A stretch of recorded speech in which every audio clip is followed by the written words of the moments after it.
Hey everyone, this is Daniel and this is my video for the 4th weekly challenge.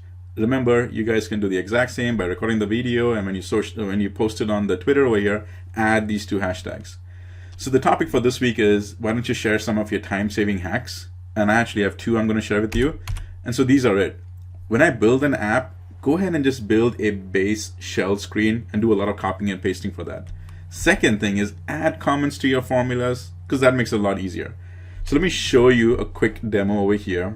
What I have is my app, and in this app I've gone ahead and basically just created the design I need. I've got a nice header, I've got a nice footer, got the shadow, all the potential icons I could need in the entire screen. And now what I'm going to do is I'm going to click over here, I'm going to click on duplicate screen, and when the screen is created, I'll just call that as duplicate, or you can even call that as clone. And this is it. Because what I'll do now is I'll start working on the app, I'll start working on the screen, add all the other stuff I need. But then if I realize that, you know what, I need another screen, I can just come start working on this one. Or I can even make a copy of that one and save this one for a future need. What I've just done is I've done 2 things. I've saved myself time and effort to redesign all of this. And the second thing is I maintain consistency, the design of the entire app. So this is the first one. The second one I have is adding comments. And for that, I actually gave this demo over here. I've got this app, and in this export section, I've got a formula.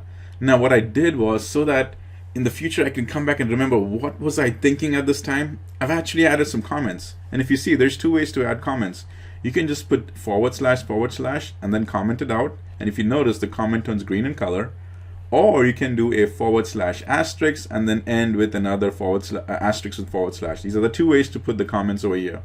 That now I can remember, if I came back, I built this app say yesterday, but if I come back the day after tomorrow or next month, I can read these comments and understand what was my thought process at that time. So again, these are my 2 tidbits which I want to share with you. And remember, keep power apping.